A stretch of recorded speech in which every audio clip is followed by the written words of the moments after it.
இந்த crypto rank sale உங்களுக்கு தெரியாட்டி நீங்கள் கிரிப்டோவில் இருக்கிறதுல வேலை இல்லை. நீங்கள் கேள்விப்பட்டிருப்பீங்க வேல்ஸ் மார்க்கெட்டை கிராஷ் பண்ணிட்டாங்க, அப்படி இல்லாட்டி வேல்ஸ் மார்க்கெட்டை பம்ப் பண்ணிட்டாங்க, வேல்ஸோட ஹையில் மார்க்கெட் இருக்குன்னு சொல்லி நிறைய தரம் கேள்விப்பட்டிருப்பீங்க.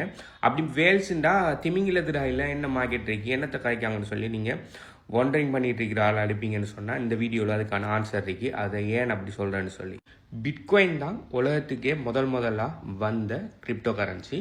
பிட்காயின் இல்லாமல் இந்த பிளாக் செயின் டெக்னாலஜியும் இல்லை, இந்த ஆல் கோயின்ஸும் இல்லை, இந்த மீம் கோயின்ஸும் இல்லை, எதுவுமே இல்லை. ஓகே, அதனால் நீங்கள் எந்த அளவுக்கு பிட்காயின் எத்தனை பிட்காயின் வச்சிட்டீங்கிற பொறுத்து நீங்கள் எந்த அளவுக்கு வெல்த் அறிங்கிறத தீர்மானிப்பாங்க கிரிப்டோ கரன்சி டேர்ம்ஸில். ஓகே, ஸோ உங்கள்கிட்ட இருக்கிற கிரிப்டோட அளவை பொறுத்து ஒவ்வொரு அளவுக்கும் ஒவ்வொரு கடல் உயிரினத்திட பேரை வச்சிருக்காங்க.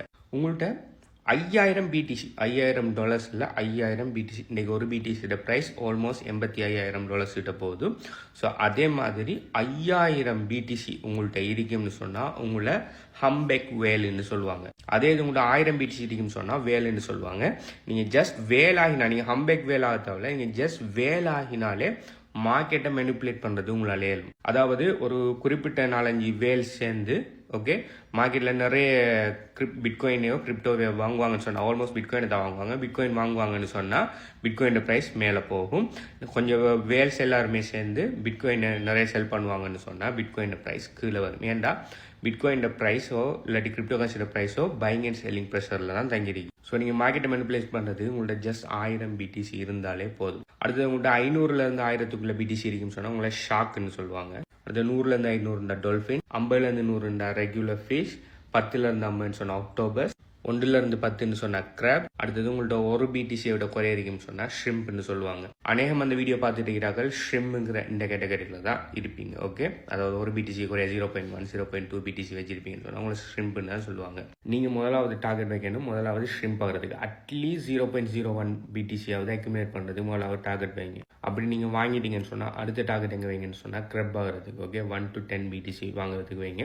அதுக்கு பிறகு நீங்கள் கண்டினியூஸாக அக்யூமுலேட் பண்ணிட்டு போகல, நீங்கள் அக்டோபர்ஸ் அப்படின்னு சொல்லி ரேங்கிங்கில் அப்பாய் போகலாம்.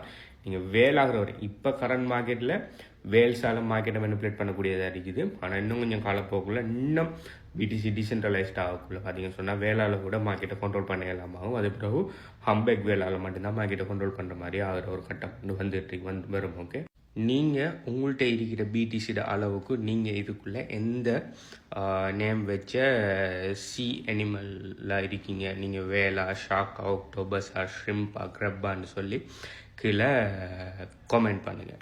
அடுத்தது உங்களுக்கு கிரிப்டோ, பிட்காயின், இதோட டெக்னாலஜி, இதில் மணி மேக் பண்ணுற மெத்தட்ஸ் சொல்லி சம்மந்தமான விஷயங்கள் தெரியும்னு சொன்னால் HPU கன்சல்டன்சியால் நிறைய கோச்சிங் ப்ரோக்ராம்கள் நாங்கள் ஆஃபர் பண்ணுறோம். இல்லை ஏதாவது கோச்சிங் ப்ரோக்ராமில் உங்களுக்கு இன்ட்ரெஸ்ட் இருக்குன்னு சொன்னால் கீழே நீங்கள் இந்த வீடியோ பார்க்குற டைம் இந்த வீடியோக்கு எத்தனை லைக்கிறீங்கிறத கமெண்ட் பண்ணுங்கள். இந்த கோச்சிங் ப்ரோக்ராமில் எங்கே எடுக்கலாம்னு சொல்லி நான் உங்களுக்கு டீட்டெயில்ஸ் தரேன். பை.